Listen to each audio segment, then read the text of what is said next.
Bienvenidos a una nueva edición del programa Cali Hoy Entrevistas.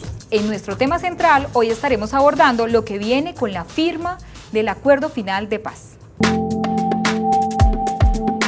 Las víctimas del desplazamiento merecen recuperar sus tierras, merecen recuperar su vida en el campo, pero además que el desarrollo en lo rural se vea. Por eso yo digo sí al plebiscito. La democracia es justamente el camino para romper el vínculo entre la política y las armas. Y es justo tanto derroche de sangre, tantas víctimas en torno al conflicto. Todos debemos ejercer la política sin tener miedo a ser víctima de las balas. Yo voto sí al acuerdo de paz. Porque el odio de las víctimas sea transformado en esperanza y se acabe el dolor de las madres que entierran a sus hijos. Por eso yo digo sí a los acuerdos de paz. Colombia lleva más de 50 años tomando la misma decisión y obteniendo exactamente los mismos resultados. Es el momento de cambiar la historia de este largo camino y aportar un granito de amor a este país, a la historia de este país. Por el futuro, yo voto sí a la paz. Yo voto sí al acuerdo. Por primera vez en Colombia se va a hacer un trabajo de esclarecimiento de la verdad, desde las causas, orígenes y efectos del conflicto. Por eso yo le digo sí al acuerdo. Esto ayudaría muchísimo a que el país entre en un nuevo tiempo, un tiempo de progreso, un tiempo donde las inversiones se puedan hacer en mejores cosas como educación, salud. Yo le digo sí al acuerdo de paz por todas aquellas familias de militares angustiadas que viven día a día pensando si su papá, si su hermano, si su esposo van a volver a casa. También porque es la única forma que tenemos aquellos que hemos vivido este conflicto, viéndolo desde el exterior, de poder acabar con él, de hacer algo para cambiar la historia de violencia de nuestro país. Yo le digo así a la paz porque quiero que se acabe una guerra que tiene más años que mis padres y porque quiero ver el campo siendo lo que es, no un campo de batalla.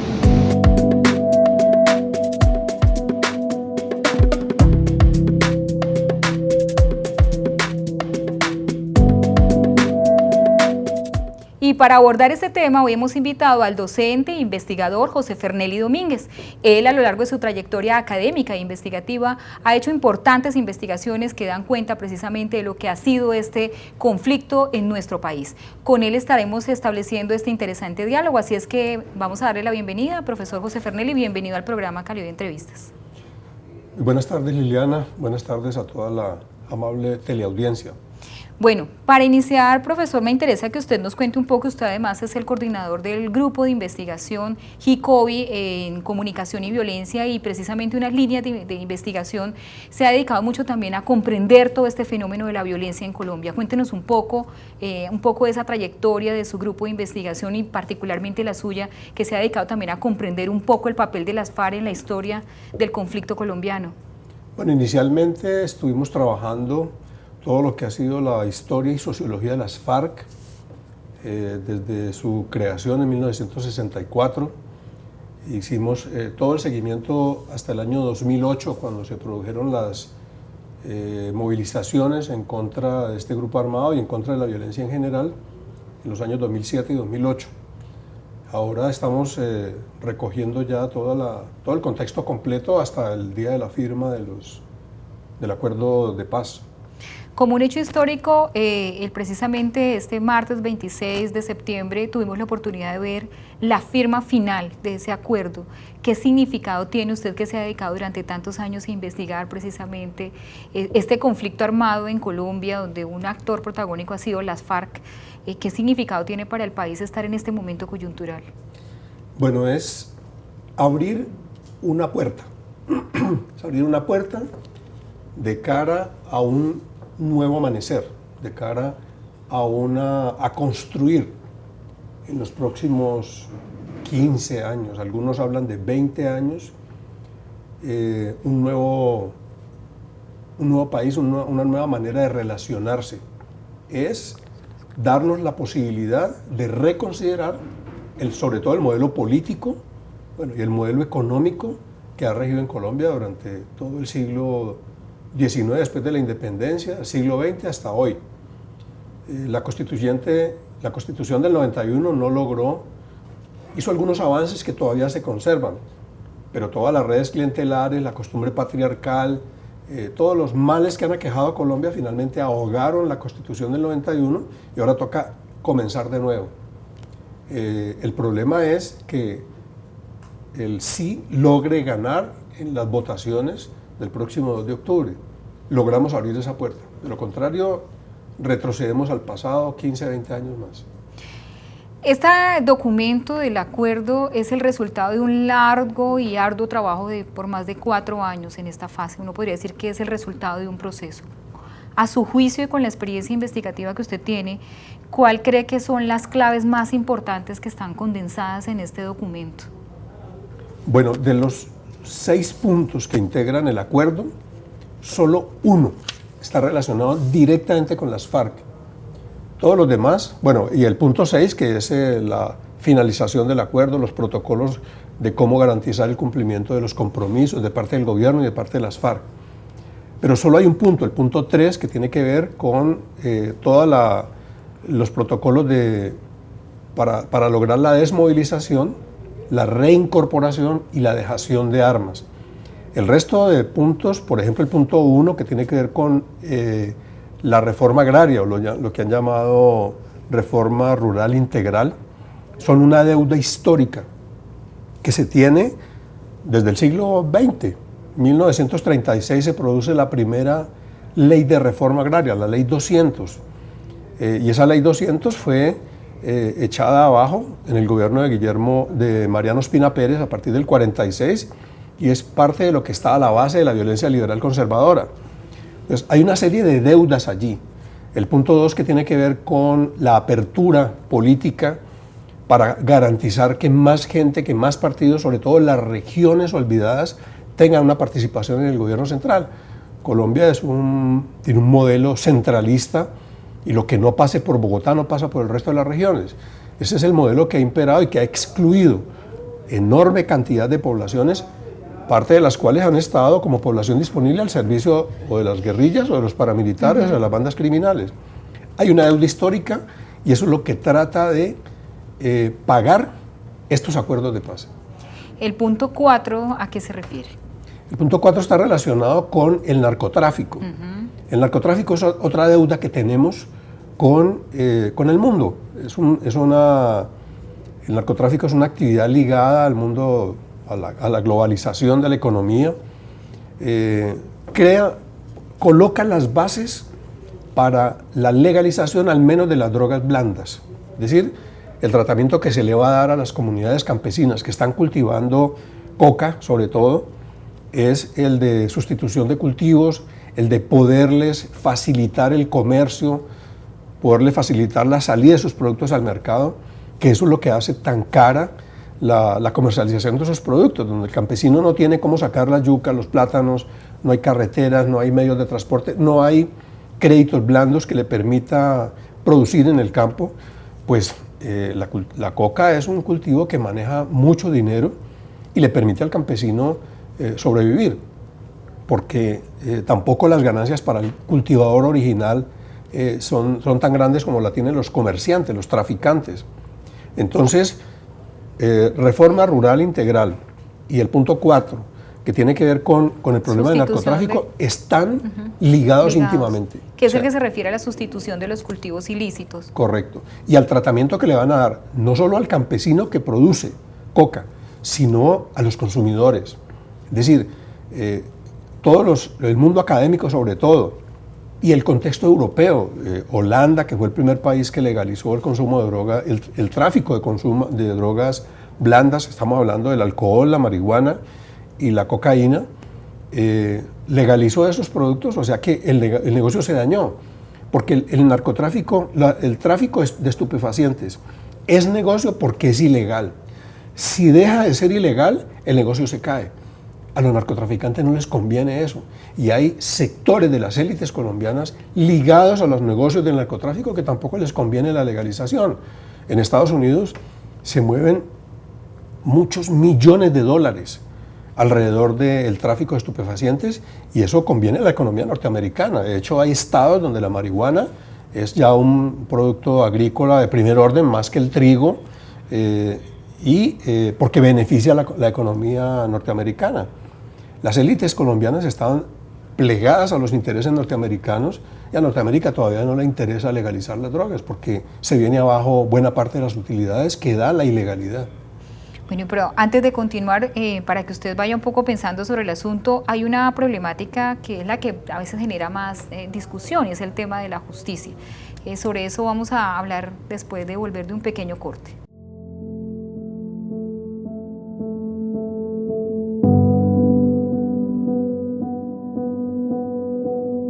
Porque estamos a la salida de un túnel de violencia engendrado por la desigualdad que arrastramos desde comienzos del siglo XX, yo voto sí al acuerdo. Yo le digo sí al acuerdo de paz, porque se va a crear una unidad especial para la búsqueda de personas desaparecidas y esto va a facilitar que muchas familias se reencuentren.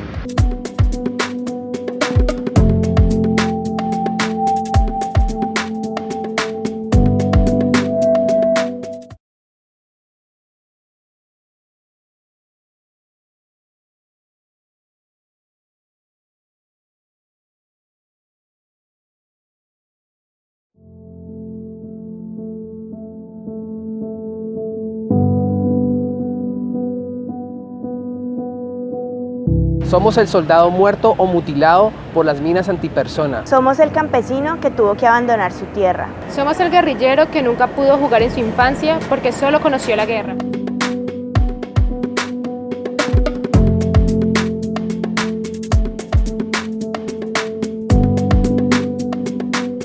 Volvemos con Cali Hoy Entrevistas. Hoy estamos abordando un tema acerca de lo que viene después de la firma del Acuerdo Final de Paz con el profesor José Fernelly Domínguez.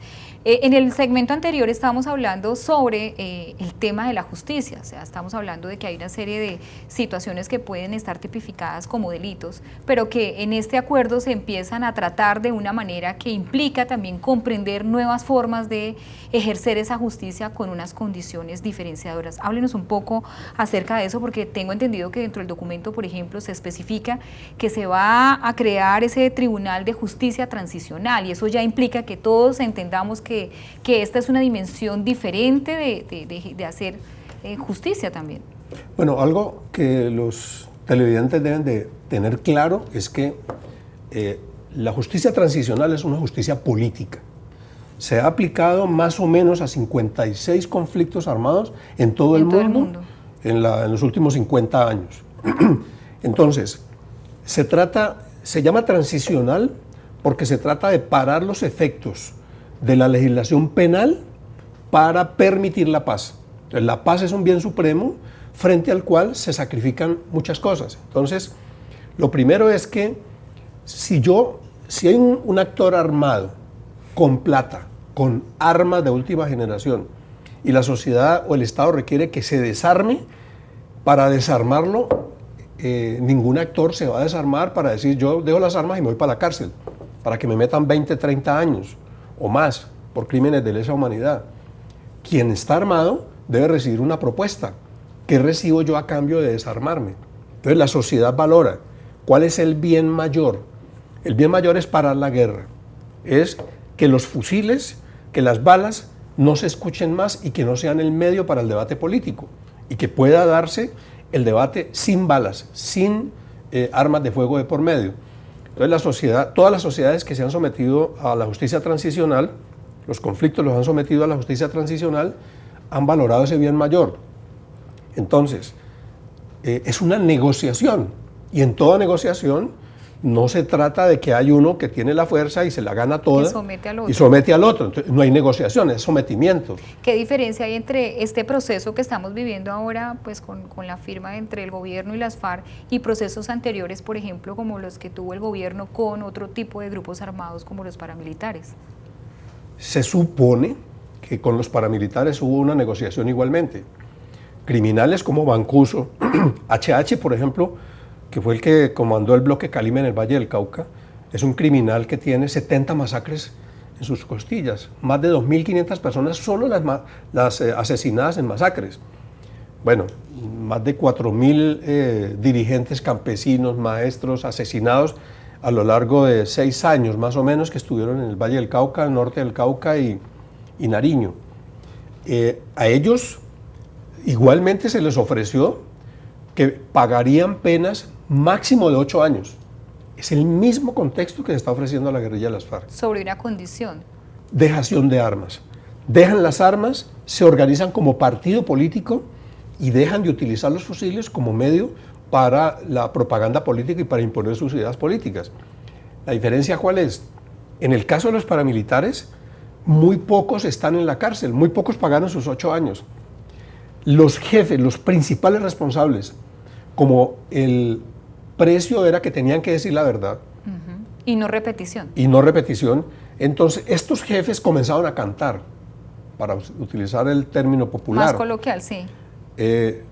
HH comenzó a decir que había jerarcas de la Iglesia Católica, que había dueños de empresas cañicultoras, que había narcotraficantes, y comenzó a decir quiénes organizaban las primeras reuniones en el Valle del Cauca.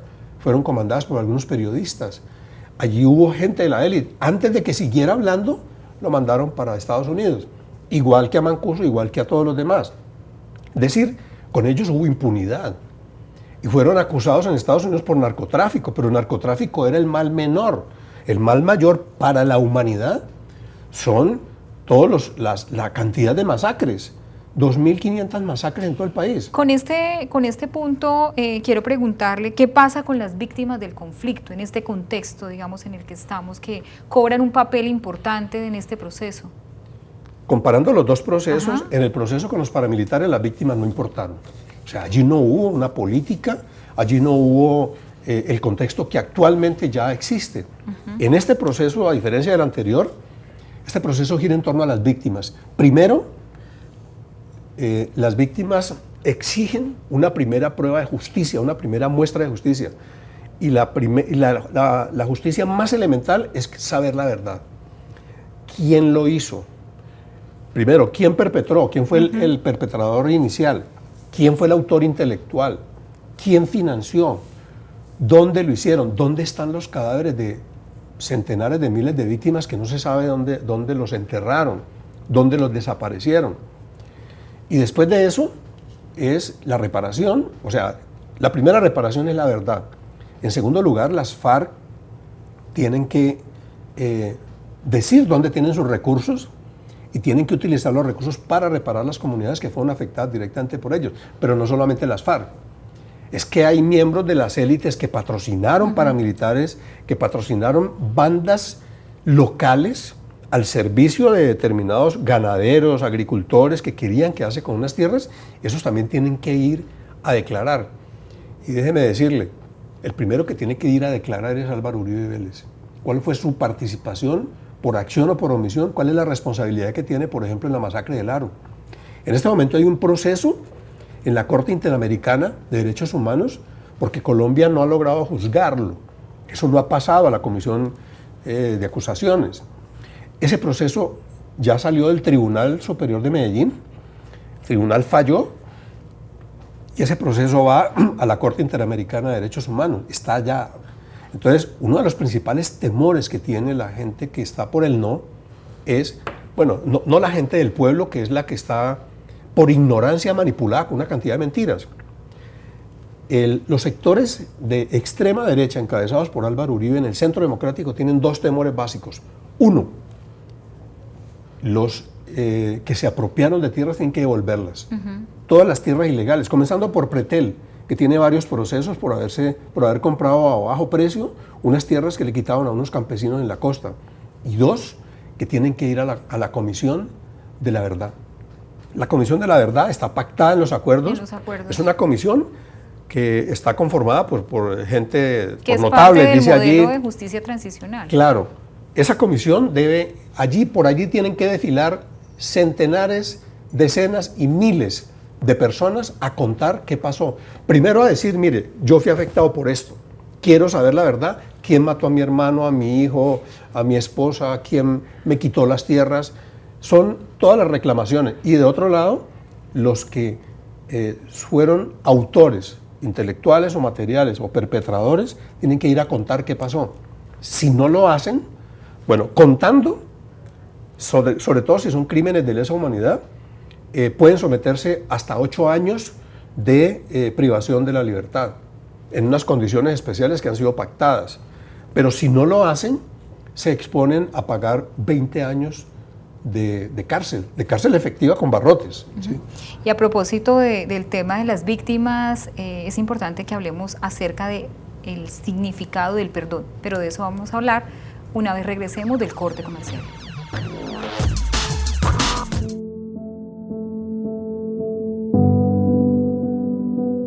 Yo digo sí a la paz porque quiero de que mis nietos y las nuevas juventudes que vienen tengan un país en paz.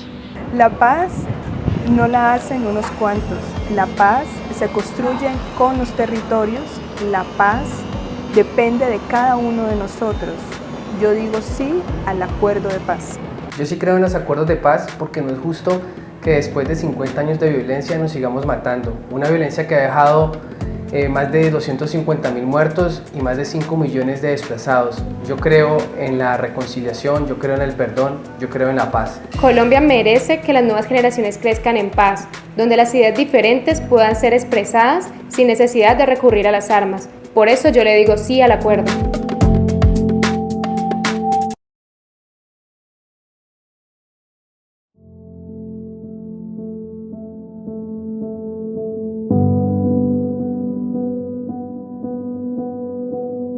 Somos el soldado muerto o mutilado por las minas antipersona. Somos el campesino que tuvo que abandonar su tierra. Somos el guerrillero que nunca pudo jugar en su infancia porque solo conoció la guerra. Somos la familia de los desaparecidos y secuestrados. Todo eso somos nosotros. Votamos sí, por un nosotros esperanzador y amplio para todos. Es el nosotros que Colombia merece.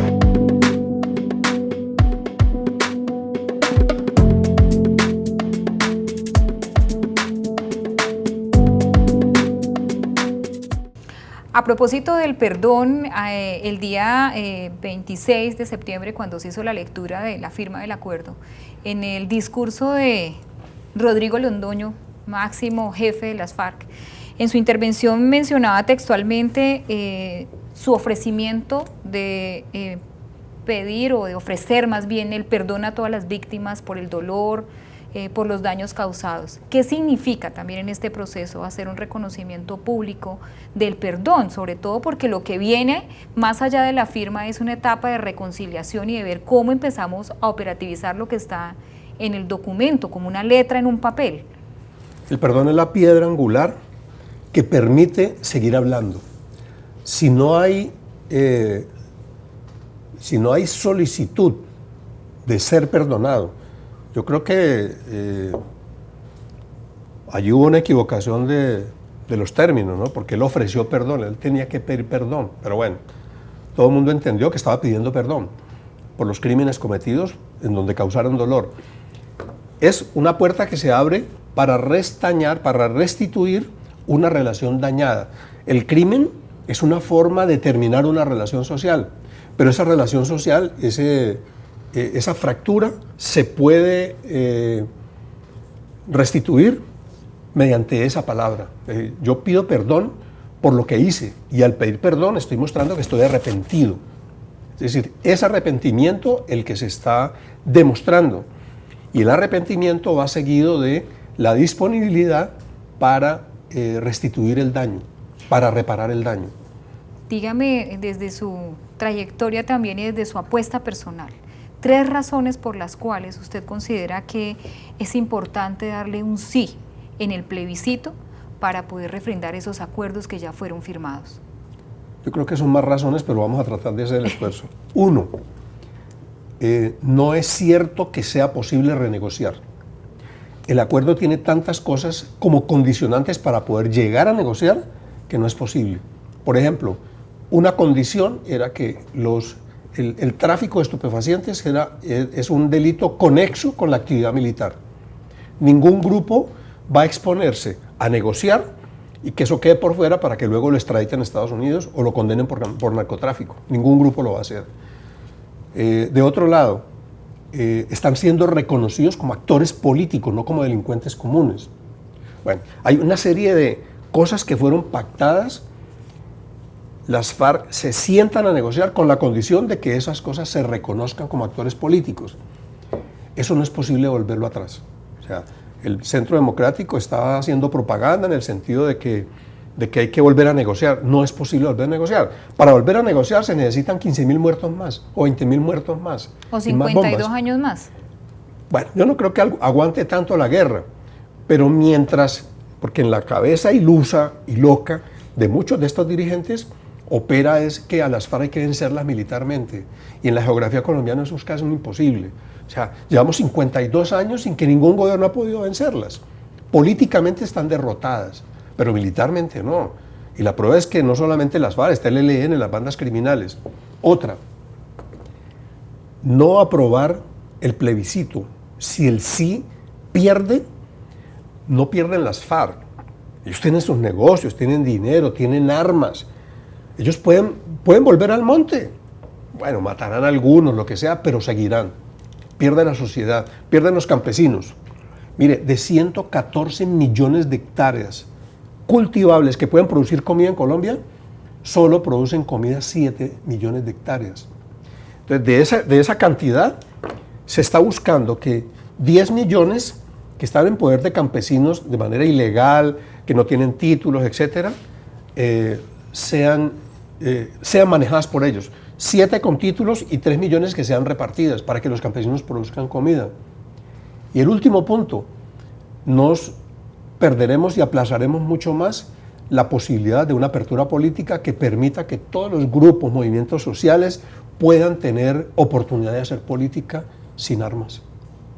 Y finalmente, ¿qué papel nosotros como academia tenemos frente a este proceso? Estamos jugando ya un papel muy importante. Muchos de nosotros que hemos vivido procesos como el de la Constituyente del 91, encontramos que esta es una única oportunidad para hacer pedagogía, para formar políticamente, porque el sistema educativo no está diseñado para eso. La educación pública es una educación de tercera categoría, el Estado no invierte en la educación pública, luego de allá no sale la gente mejor formada. Nosotros no formamos ciudadanos, formamos áulicos, formamos gente que está acostumbrada a que le den un tamal, una caneca de aguardiente o 50.000 pesos para ir a votar. El sistema educativo no está formando gente que revise un programa, que promueva el debate político entre los estudiantes, a cualquier nivel, incluida la universidad. En las universidades se está viendo gente que simplemente dice voy a votar no por la propaganda que sale en los canales de televisión, pero no porque haya leído los acuerdos. Es la oportunidad para hacer pedagogía política, es la oportunidad para meterse por primera vez a saber cómo es que se gobiernan la nación, los departamentos, las municipalidades. Bueno, con esta interesante reflexión despedimos hoy al profesor José Fernelly Domínguez. Muchas gracias por habernos acompañado. Con mucho gusto. Damos por finalizado el programa de hoy, no sin antes invitarlos a que masivamente acudamos a las urnas este 2 de octubre para poder decidir sobre un hecho tan trascendental como el plebiscito. Pero antes yo los invito a que miremos una nota sobre la Santiago Es. El exalcalde de Bogotá, Antanas Mocus, sostuvo una charla frente a cientos de asistentes que se reunieron en el auditorio Pedro Elías Serrano de la Universidad Santiago de Cali, donde de una manera didáctica justificó el porqué de votar por el sí en el plebiscito. Es un respaldo a un proceso donde se involucró el gobierno colombiano con sus mejores hombres y las FARC con sus mejores hombres. Si nosotros desperdiciamos eso, no aprovechamos el acuerdo que hay en este momento, vendrá posteriormente un arrepentimiento enorme. Para la comunidad estudiantil de la USC, este tipo de conversatorios incentiva para tener una idea más clara frente a la realidad política del país.